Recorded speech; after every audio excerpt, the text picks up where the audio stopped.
Hi there and welcome to our May Fisheries Feedback Report from Redland District Angling Association. Well, it's warmed up a bit at least, still a nasty northeasterly at the moment, but the fish are certainly on the munch as Jim advised us they would be last month. Tension carp galore have been coming out of our waters. We will have a lot of our usual features, the 5th monthly winner of the Redland District Fish of the Month competition. Then there'll be the usual picture competitions, reports from our fisheries team, and a bit of an update on exchange permits. We've just put some new information up on our website and we've got some new fishing opportunities, in fact some quite exciting fishing opportunities to let you know about. So let's get on with it. So, fisheries report. Del, I don't want to ask you what you've been up to because I know you've been going to a lot of medical appointments after you took a nosedive from your motorbike. How are you feeling? Yeah, not too bad. Bit sore still, and I've just been to the osteopath, so I'm a bit sore than I was a couple of hours ago. Yeah, good fun. You only live once, got to keep going. What I would like to say though is thank you very much for all the messages and good wishes I've had from people. I was actually quite shocked, and as Jim sort of said earlier on, there is people out there that like me. So yeah, whatever it is that you're after, come and see me and I'll see if I can sort it out. But yeah, no, genuinely, thank you very much. I really appreciate it. Thank you. Okay, well, of course, one person that won't really thank you is Jim, who's going to have to do a lot more than he was going to have to do on his strimming. So tell us about getting the rivers ready for the 16th. Yeah, I think he thinks it's a conspiracy because I broke my back this time last year and I've hurt my back and ribs this time. So yeah, I think he thinks it's a conspiracy. It isn't, genuinely. Yeah, Jim has you know, stepped up to the plate, and so Jim's going to be out doing the strimming. We'll start next week, or late this week actually. And what we do, the way we do it is, you can't do it too early because anyone that's got a lawn will tell you the minute you cut it, it's, you know, you turn around and it's growing. So what we essentially do is we take the 15th of June and we pick where we want to be, and then we work backwards from that. So the last venues that we'll cut will be the venues that are used more on that sort of time. There's more sort of barbely venues where people are sort of sneaking around a little bit more. They'll get cut first. So while they'll have a cut, they won't be pristine come the start of the season. So yeah, we'll get it done. It's always, and I say the same thing every time, if you're going to have an holiday in this country, always book it the first 2 weeks of June because it's always the hottest, and it's looking like it's going to be again this year. Well, it is. We've got a cool breeze, so well, good luck to Jim. I'll mop his brow for him. Oh, that's very kind of you. Now, I noticed on a couple of other clubs' Facebook pages, there's the usual argument about carp spawning and why waters should be closed to the rest of it.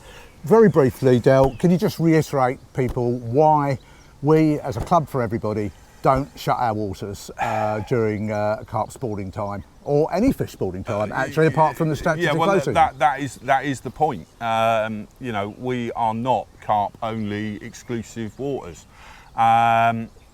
If we were to close our lakes when carp spawn, then our conscience would say we'd have to close it when tench are spawning. And pike in March? When pike, when perch, when everything's spawning. So you'd actually only be fishing for probably 3 months of the year. It's a nonsense. It really is. And this is my own personal opinion. I think it's a power trip by managers and owners. You know, these fish have been swimming in our lakes for years, and it's only a fairly recent thing that people are shutting the lakes as soon as. And if we're looking at it from a technical point of view, you do more damage to the fish catching them prior to them spawning, as opposed to when they're spawning and post-spawning. Which you rarely do, let's be honest. Yeah, so, you know, it's all I would ask is if you see fish spawning, avoid them. Exactly. Don't cast to them. Don't try and catch them. You're not going to do it when they're spawning. It's like you having a cheese sandwich when you're doing the business with the missus. You know, you're not going to do it. No, some people might. Sandwich, I mean. Yeah, some people might, but in general, they're not interested in feeding. They're interested in doing the do. So just avoid them. Leave that part of the lake alone. Go and fish elsewhere. Carp do not. Any fish, in fact, do not all spawn at once. So there will be fish that aren't interested in spawning, aren't ready for the spawning. So there will be fish around the other side of the lake, that are perfectly, okay for big catching. So just avoid them. Okay, and by and large, our anglers are looking at around at the moment. People are waiting to resume carp fishing when the fish are finished spawning, and that's great. Yeah. You and Jim have been busy. I see we've got some video we can show of some work you've been doing down on Wishley Mill River. Do you want to explain what that was all about? Well, close season is the time that we do stuff on the rivers. We've had a couple of goes. We had a go down at Lower Benyons, pulled out some quite hefty snags down at Lower Benyons, spent a bit of time down there, and we've also spent a bit of time at Wishley Mill. Now, when people start looking at the rivers and going down at the rivers, it will look a bit of a mess. You can't make an omelette without breaking eggs, but things will grow up, and believe me, within a month you wouldn't think we'd been there, but the snags will have gone. Yeah, well, you can see that from the work on the video there, which is great. And as always, my approach with the rivers is a little bit at a time.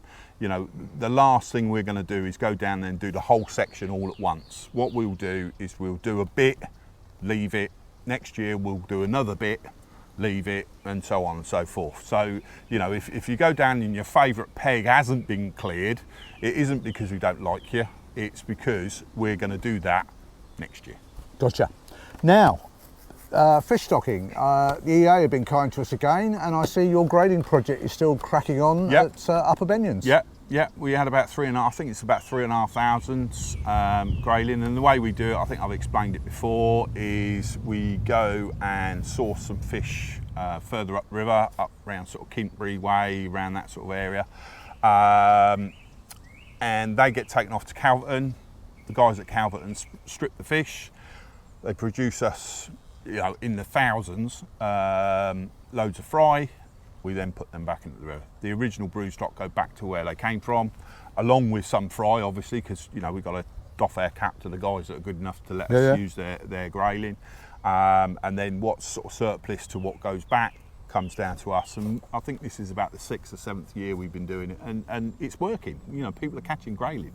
And I don't think we've had a £2 yet, have we? We've had them up to about £1.12. Yeah, I'd say this year it will do a £2. Well, that'd be good to see. Yeah, and when was the last time someone caught a £2 grayling in the Kennet, the lower Kennet? Absolutely, long time ago. So it works. Great, well that's all good news, Del. And lastly, just to remind people, July the 15th, open day. We're delighted to confirm that we've got as special guests Paul Whitehouse, who needs no introduction, Jamie Cook, Chief Executive of the Angling Trust, Oz Holness, well-known carp angler, a big fan of Reading waters, and of course Scott Maslin, again another fan of these waters, and Scott from EastEnders. So they'll be part of a celebrity panel doing a discussion, taking questions from people. We've got planning meetings coming up, Del. Lots of stalls are going to be there, demos. What else we're going to be doing? Well, we've got a bouncy castle, and that'll be for kids. Really? When the adults ain't looking, sort of thing. I'm sure an adult or two will slip on there.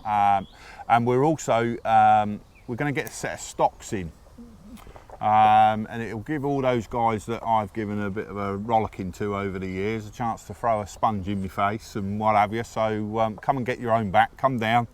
It'll be a small charge, obviously, because we're raising money for the kids at the end of the day and the coaching. So I'll stick my head through it for an hour, and I think we could probably twist the arm of an ex-local MP. So it'll be a competition to see who gets the most sponges in the face, I think.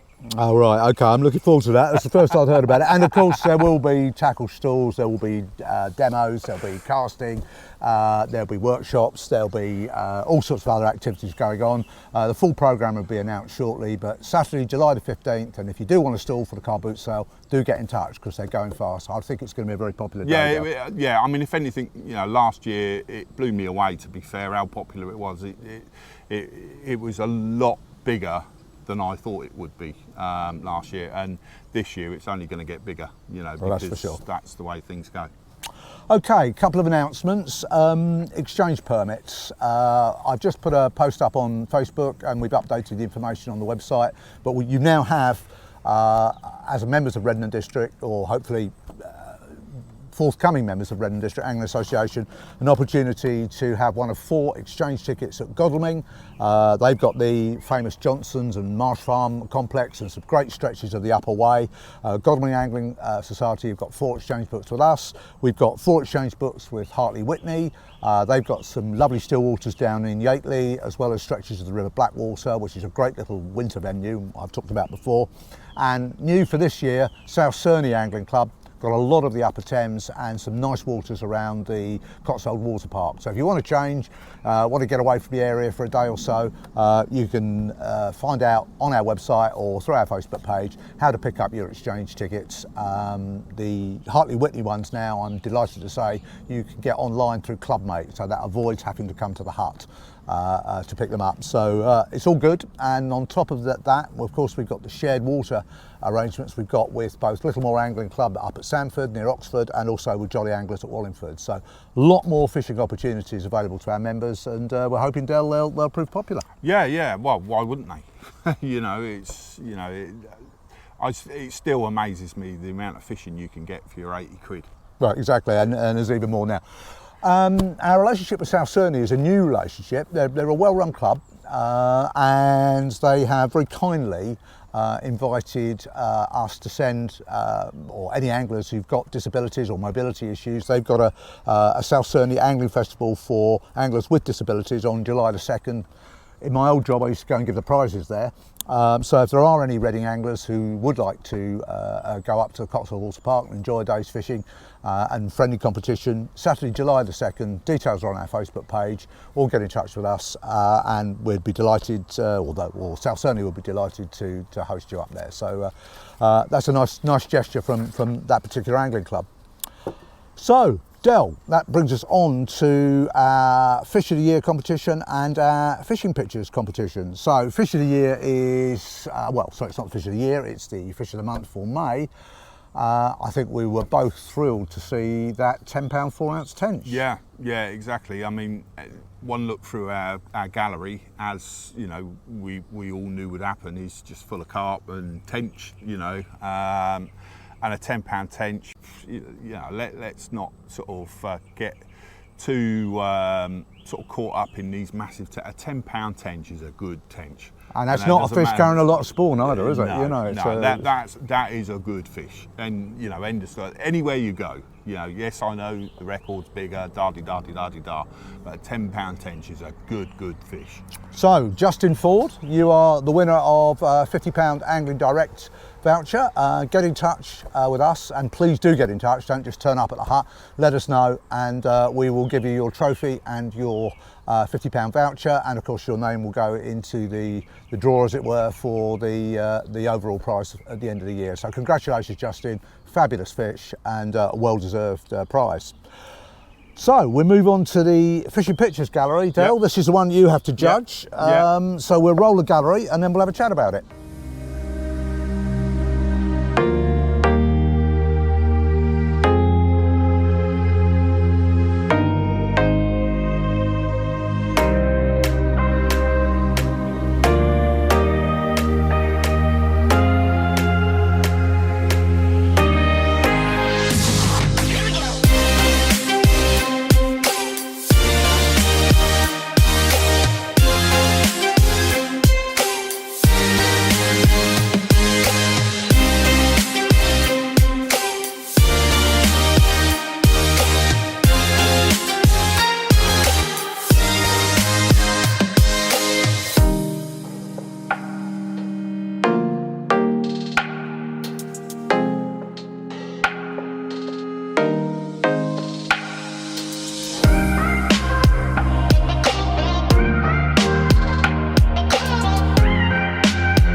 Well, Jim was right last month, wasn't it? It was going to be a tensioned carp fest. Yeah, well, to be fair, I think it was a fairly good guess.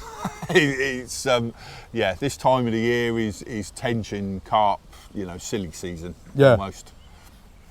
So, what are your initial reactions? Well, I mean, I've got to say, Cottage Lane. What's happening? Yeah, Cottage Lane. I mean, Cottage Lane for years has been one of these sort of places where people sort of haven't really made the most of it, and for, you know, some reason this year, a lot of people have been getting up there, and you know, the proof's in the pudding. And somebody actually came into the hut the other day and said, "Oh, where can I go and catch myself a 20? I want to catch myself a high 20."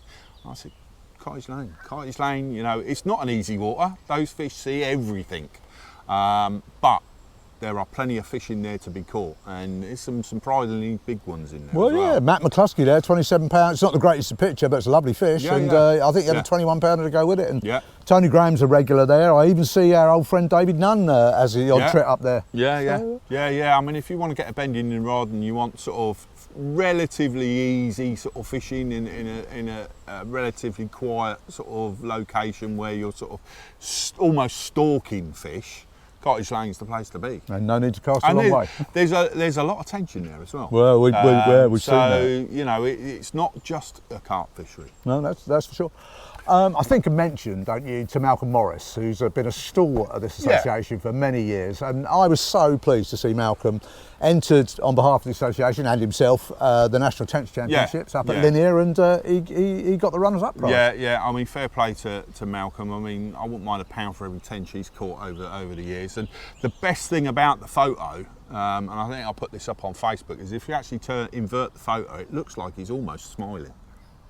Yeah, I see what you mean. He's not known for smiling, is he, Malcolm? Exactly. So, you know, I mean, that's a double whammy. He's got a lovely tench there, a lovely photo, and he's almost smiling if you look at sort of, you know, upside down. Well, I'll be grinning ear to ear if I caught as big a fish as Malcolm Morris has over the years. Exactly. But there you go. Yeah. Right, okay, so it's down to you now to select from this the gallery of 11 shots your fishing picture of the month. Again, you know, it's not about the biggest fish, it's not about this, that and the other, it's about a photo. You know, it's a photo of a fish, and I don't think there's a better photo of unless you want to talk about the one that I took a few years ago, because that was a good photo.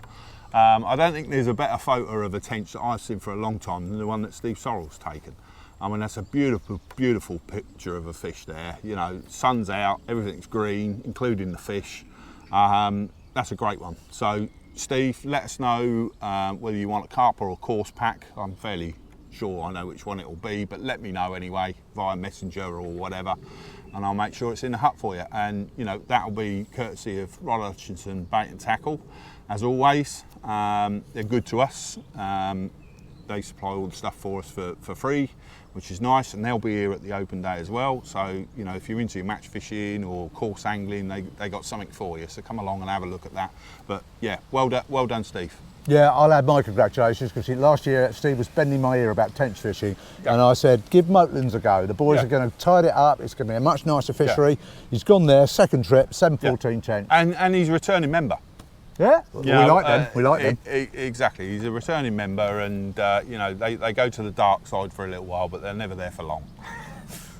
Well, thanks very much, Del, and we'll now move over to Jim to look at fishing prospects for the month of June.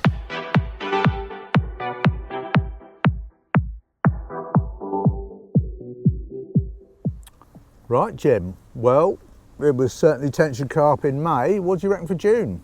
Well, again, it's going to be your tench and your carp again. They're still really on the feed at the minute. A lot of our venues, the carp have spawned at the minute.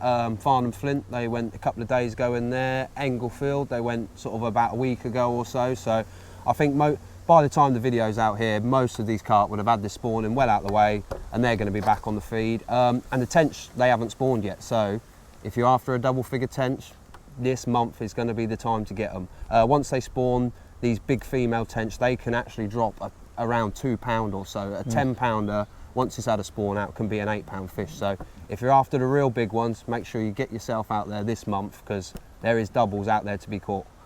And what about other species? Because I mean, there's been some interesting silverfish catches as well, hasn't there? Yeah, the silverfish are really starting to show now. There's been plenty of guys fishing Farnham Flint for the tench, and they just can't keep a maggot in the water for more than 10 seconds because the rudd are just straight on it. So those guys have sort of been trying to switch to plastics and things like that just to try and get rid of the rudd out of the swim, really. So yeah, definitely going to be the rudd. There's been quite a few families on callows fishing. Had a wander around the other day, and this one lad, he was literally one after another. He just couldn't keep his float in the water for any more than 2 seconds. And on callows there, you can do that all day long. You'll catch rudd after rudd being up in the water, keep the bait going in and feeding. But there's some real good crucians in there as well. When we stocked them, there was a couple that were sort of touching well over a pound, and they've been in there for well over a year now, so there could be a few surprises to be had. But with them, you're gonna make sure you wanna be right down on the bottom there. Make sure you bring a plummet with you. There's no point going on to callows, trying to catch the crucians up in the water. They're gonna be down on the deck, and fish something a bit harder, like a piece of corn or something like that, just to stop these rudd from pecking at your bait, and make sure you're down on the deck and you'll catch the crucians. And tell me about the tench, because I know Del had a session there the other day. There had quite a few tench pushing a pound, yeah? Yes, yeah, and that's the same again. I think Del started off the session and he was just getting rudd one after another, and some good ones as well. Some, as he said, you would, if you were in a match situation, you'd actually probably net them. You wouldn't want to swing them in. But once he had enough of the rudd, he had to get down on the deck with sort of corn and that, so we could get through and start catching the tench then, and the crucians won't be far behind. Nice. And of course, we've got some decent rudd. I'm not sure if they're showing yet, but some decent rudd to be caught in Moatlands as well, isn't Yes, yeah. The last couple of years, the rudd in Moatlands have absolutely boomed in there. There's been guys over there tench fishing of an early morning, and they've sort of started getting played by rudd, so they've actually had to go for the rudd, and they've been catching some good rudd. So there's definitely going to be, in the next year or so, there'll be a rudd touching £2, I'm sure, in there. So, obviously, this is the June look ahead, June the 16th, river season opens. We don't know whether the chub or barbel have spawned yet, or what the river's going to be like. I guess it should have reasonable flows given the wet period that we've had. Any suggestions from you for early season targets? So early season, the weeds starting to get up massively in the Kennet and in the Holybrook at the minute. I've had a walk around the Holybrook the other day, and in the areas where you've got sort of no tree cover, the ranunculus is absolutely growing. That's good to hear. So there's going to be plenty of fish, and that ranunculus is great for the inverts and everything else. It needs the ranunculus in there to be supplying the inverts for the small fish to survive. So places like the Holybrook, early on in the season, they can be stuffed full of fry and small fish, but it's going to be having to find them. They're not going to be sort of really spread out. You're going to have to go down the Holybrook and make sure you find the fish. On the Kennet, there'll be swims where you can just pile the maggot in, keep feeding all day long, and you'll have a great day's fishing. You'll draw the fish up. But there's certain areas that you'll have to go and actually find the fish. For the guys barbel fishing, early on in the season, these fish are going to be quite naive. They're not going to have seen a lot of it yet, so make sure you stay mobile, keep on your toes, dropping in and out of swims, and you should do all right for the chub and barbel. So lower Benions, upper Benions? Yeah, lower Benions is definitely going to be one for the barbel. Upper Benions, I don't think it's fished as well as lower did last year, but I think the bigger stamp of fish could potentially be up at upper Benions, so definitely plenty to go out there. Okay, well, that's a very comprehensive report. Thanks very much, Jim, and let's hope your predictions are as accurate as they were last month. Yep, fingers crossed. Get your tackle sorted, guys. The rivers are soon on their way. Okay, so that's it then. I hope you found that useful and informative. And once again, just a reminder, Redland District Open Day here at Farnham Flint, Saturday, July the 15th. Bookings are going very, very quickly for spaces for our fishing tackle only car boot sale. If you want to book a stall, there are still a few left. Message me or send us an email to info@rdaa.co.uk. We're undoubtedly going to get a great turnout, and it should be a really good event. So have a good time out there, and I hope you catch some more big fish throughout the rest of June.